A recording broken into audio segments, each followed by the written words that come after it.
Bizda men sizlarga telefonimiz orqali qanday qilib sifatli va chiroyli qilib ovoz yozishni o'rgataman va sizlarga bu mavzu bo'yicha kerakli bo'lgan bir nechta maslahatlarimni sizlarga beraman.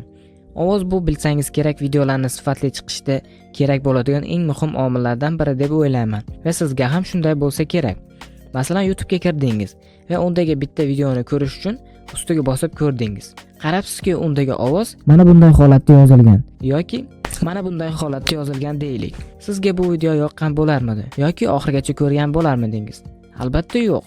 Demak, bugungi videoda men sizlarga shu ovozni telefonda yozish bo'yicha kerakli bir nechta ma'lumotlarni beraman va ovozga sifatli ishlov berishni ham o'rgataman. Videoni oxirigacha yaxshilab ko'ring. Men esa videorolikni boshlayman do'stlar.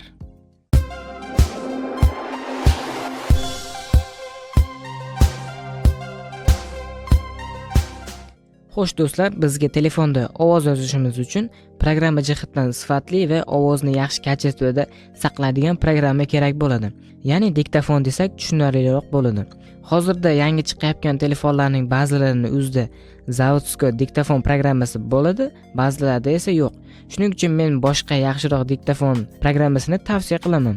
Bunday programmalarni siz Play Marketdan topsangiz bo'ladi. Buning uchun Sound Recorder yoki Zapis Zvuk deb qidirsangiz bir dunyo programmalar chiqib keladi. Lekin men sizlarga shularning orasidan HQ M3 Recorder nomli programmani sizlarga tavsiya etaman. Bu programmani Play Market orqali o'rnatib olsangiz bo'ladi, lekin buni pullik va oddiy versiyalari mavjud bo'lib, men sizlarga shuni pullik versiyasini bepul qilinganini topib qo'yganman. Buni siz video opisaniyasidan ko'chirib, bemalol hech qanday cheklovsiz ishlatishingiz mumkin bo'ladi. Endi bu programmani o'rnatgandan so'ng qanday ishlatish kerakligini ham ko'rsatib o'tsam. Programmaga kirganingizdan so'ng birinchi bo'lib buni nastroykasiga kirasiz. So'ng bu yerdan zapisga kirib va V1 mikrofon deganiga bosib, bu yerdan mikrofonni tanlashingiz kerak bo'ladi. Bu yerdan biz передний mikrofonni tanlab qo'yamiz. Keyin yana boshiga qaytib turib, mana bu MP3 ni bosib, bu yerdan WAV formatini tanlaysiz. Shunda telefoningiz sizni ovozini o'z holicha boshqa oddiy formatlarga o'zgartirmasdan yozib olishi mumkin bo'ladi. Shundan so'ng siz bu yerdan zapis tugmasini bosib, ovozingizni bemalol yozaverasiz. Va ovozingizni yozgandan so'ng ovozni boshqa programma orqali обработка qilamiz, ya'ni ishlov beramiz. Hozircha bu do'stlar faqat texnik jihatdan ovozni maksimal darajada yozishga mosladik. Endi ovoz yozganda texnik jihatdan tashqari bo'lgan holatga ham alohida e'tibor berish kerak. Masalan, yozayotgan sharoitingiz, ya'ni xonangiz ichki ko'rinishi katta bo'lgan bo'm-bo'sh xonalarda yozishni maslahat bermayman. Chunki bunday joyda ovoz yozsangiz, sizning ovozingiz aks sado bo'lishi mumkin. Bunda sizning ovozingiz unchalik ham sifatli yozilmaydi. Maslahatim kichikroq bo'lgan xonada va ichida ovozni o'ziga yutuvchi bo'lgan narsalar, jihoz, mebellar va materiallar ko'p bo'lgan xona bo'lsa, juda ham yaxshi bo'ladi. Chunki bu narsalar ovozni o'ziga yutadi va aks sado, ya'ni eho hosil qilmaydi. Bu narsani sizlarga tushuntirildi deb o'ylayman. Telefoningizning mikrofoniga kelsak, agar sizning telefoningiz yangi chiqayotgan modellardagi telefon bo'lsa, bunday telefonlarning o'zidagi mikrofoni sal bo'lsa-da yaxshiroq yozish imkoniga ega. Mabodo eski modeldagi telefonlar bo'lsa, bularning mikrofoni unchalik ham sifatli yozishga qurbi yetmaydi. Maslahatim, biror bir naushnigingiz bo'lsa yoki uyingizda yotgan biror bir petlichka mikrofon bo'lsa, o'shalarni yozib ko'rib, eksperiment qilib ko'rishingiz mumkin. Chunki telefoningizning mikrofonidan bularniki yaxshiroq bo'lishi mumkin. Xullas, bularni tekshirib ko'rib bilishingiz mumkin. Xullas, bu ovoz yozish bo'yicha maslahatlarimga tushundingiz. Endi bu yozilgan ovozni обработка qilishni o'rgataman.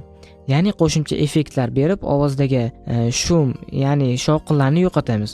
Bunda bizga Donin Audio Editor nomli programma kerak bo'ladi. Bu programma ham pullik turadi, lekin buni ham bepul versiyasini sizlarga ko'chirish uchun topib qo'yganman. Video ostidagi manzil orqali ko'chirib olasiz. Xo'sh, endi bu programmani qanday ishlashini ko'rsatsam. Programmaga kirganimizda kerakli ovoz yozilgan faylimizni tanlashimiz kerak bo'ladi. Odatda diktafonda yozilgan ovozlar Recordings nomli papkaga saqlanadi. Shu papkadan yozgan ovozimizni ochamiz. Endi yozilgan ovozimizdan shovqinlarni, ya'ni shumlarni yo'qotishimiz kerak bo'ladi. Buning uchun effekt bo'limiga kirib, bu yerdan подавление shumini bosamiz. Keyin bu yerdan yozilgan ovozimizni to'liq yoki qaysi qismida shum ko'p bo'lgan bo'lsa, o'sha joyini belgilaysiz va daleni bosib, mana bu joydan shumni qanchalik yo'qotish kerakligini ko'rsatib qo'yamiz.